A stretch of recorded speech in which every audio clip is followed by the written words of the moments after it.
So beginning with John Stuart Mill, who's the photo on the right, Jeremy Bentham, the photo on the left, the idea is that pleasure and pain govern what we do, and our goal, of course, is always to maximize happy, pain-free lives. Obviously, certainly we understand from a Buddhist perspective that we suffer. That's part of what we do, right? I mean, we all kind of know that from some basic Buddhist understanding of Buddhism. And the same thing holds here. That we're going to have pleasure, we're going to have pain. These are natural parts of life. But our goal is, in terms of being ethical, we want to make sure that we are not creating pain for others. We want to make sure that we are making sure that there is pleasure, or maximizing pleasure, for as many people as possible. And obviously we can't do it perfectly, but the goal is, if we can do the greatest good for the greatest amount of people, we are behaving in an ethical way. So I love the quote here: "The only freedom which deserves the name is that of pursuing our own good in our own way, so long as we do not attempt to deprive others of theirs or impede their efforts to obtain it." So if you think about this, a results lens individual, someone might say, well, I'm going to pursue my own good no matter what, and that's not utilitarianism. Utilitarianism says, I'm going to do and pursue a good for myself, but I'm going to make sure that I'm not hurting others in the process. So it's okay to pursue my own pleasure, my own goodness, having good things come to me, but when I do it on the backs of others, when I am doing it and I'm hurting others in the process, that impedes their ability to maintain their happiness, and that becomes a problem. And this aligns with the ethical lens inventory, the results lens. Your basic decision rule with utilitarianism is that something is considered to be morally good that produces a greater ratio of pleasure to pain, and for the most people that it's possible to benefit.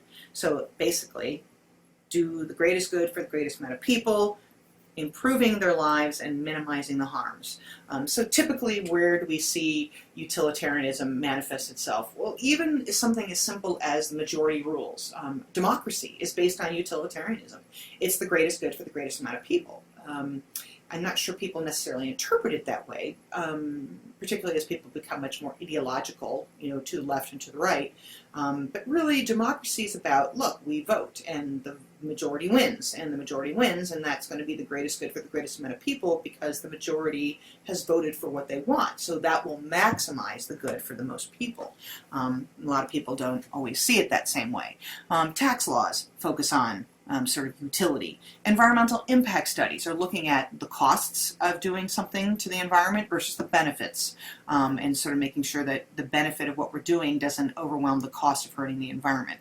Any kind of basic cost-benefit analysis that organizations do is also a big part of that.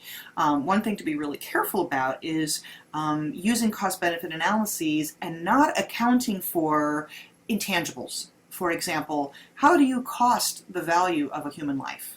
If you think about Ford Pinto, and in the Ford Pinto case, they did this wonderful cost-benefit analysis and said, well, a human life is worth X amount of dollars in terms of what the actuaries would tell me, and then this is what it would cost us to make the repair, so it's cheaper for us to not make the repair and just pay out damages. And they really didn't put a good price on what the moral and ethical outrage would be of people who found out that the company knew that there were problems and that it would cause deaths, and they didn't care about those deaths. I mean, there's no value really to be put on a human life. Even though the actuaries would tell you it's worth X amount of dollars. That's just a number. It's an arbitrary number. In reality, it's intangible. And so be careful when you're doing your cost-benefit analyses that you're not putting a dollar value in something that's really more intangible than anything else. So utilitarianism has some unique strengths. First one is that it is a liberal idea, and I don't mean liberal as in democratic, left of left kind of thing. It's liberal meaning that it believes in no one's happiness is more important than another. from the basis of liberty, that everybody has access to liberty. One person is no better or more important than another. So when we're doing a utilitarian analysis, it really doesn't consider someone who's rich is more important, or their happiness is more important over somebody who's poor, or somebody who's white versus somebody who's black.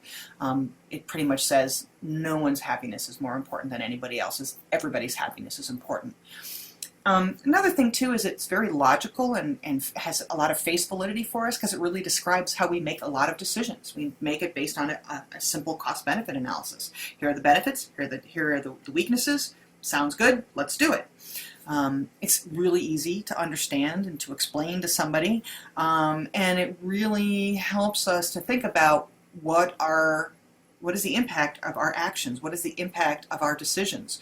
And if the decision is going to cause pain or hurt somebody purposefully, then obviously we stay away from that. So it's a good thing that we're thinking about what that impact is, because if we ignore that impact and we only think about what the intentions are, we run into some problems. So utilitarianism has its weaknesses as well.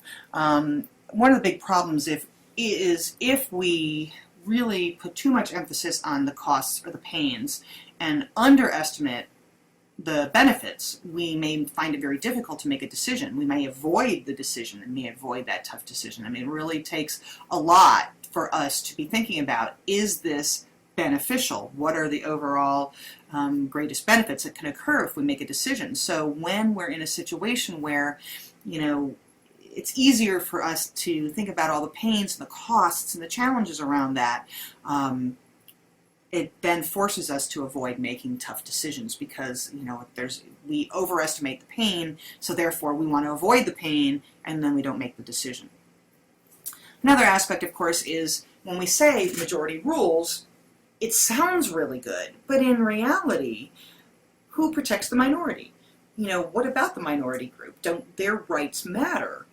So you could say majority rules, Barack Obama won the less political election and the Republicans lost, and so Republicans feel like they weren't protected. So again, they behave in certain ways in order to try to balance out and to retain some of their power and their their voice in the whole political process. And perhaps in the next election, if the tides turn and Republicans win, it's going to be the same sort of situation. Democrats or liberals will feel that same way. So when we think about this idea that majority rules, it sounds really good. It makes logical democratic sense on the one hand, but then on the other hand, when you're on the losing side, it's hard to swallow that, and it's hard to recognize that what someone is doing is the greatest good for everybody.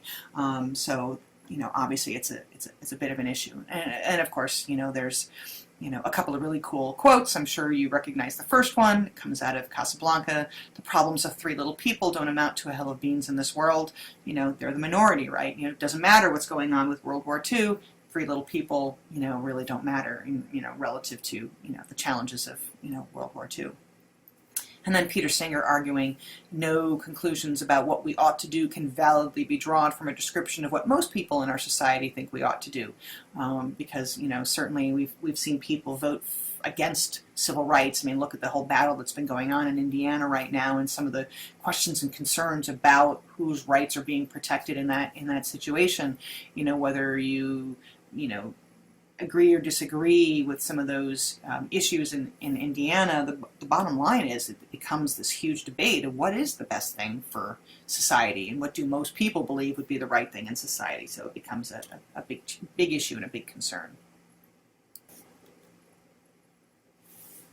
So utilitarian, other weaknesses, is this assumption that numbers can solve everything, and that if you plug it into a formula and you get some numbers and you come up with some quantifiable outcome, about what your cost-benefit analysis is, this makes perfect sense. And in fact, some things can't be quantified, and we already talked about the Ford Pinto example, in that how do you quantify, the life of somebody who dies in an accident because the Pinto exploded, on impact. How do you tell a parent, your child is only worth, $200,000 according to the actuarial tables, and because of that, we decided it just wasn't worth it for us to spend the money making the repair. How do you have that conversation with someone with a straight face and not realize that you sound like a dope? You know what I mean? And it's not to say that utilitarianism is a bad thing. It's not a bad thing. But there are weaknesses to every theory that we'll talk about. There are challenges to every theory that we're going to talk about. The next issue, of course, is, what is good? I think something's good, but you think something is not so good. Go back to Jonathan Haidt's video, right? The moral psychology of liberals and conservatives. Liberals have one idea. Conservatives have a very different idea of what is considered to be a good for the community. Liberals like change, and they think change is a good thing, and conservatives like to conserve, to keep things the same at some level. And the truth is always somewhere in between. But the challenge that we have, of course, is figuring out how do we come to an agreement on what is good. And of course that becomes a hard choice. So all of these, including utilitarianism, all of them have great strengths, but they also have their weaknesses. So no theory of ethics is a perfect theory because there are challenges that we can make to all of those theories in principle.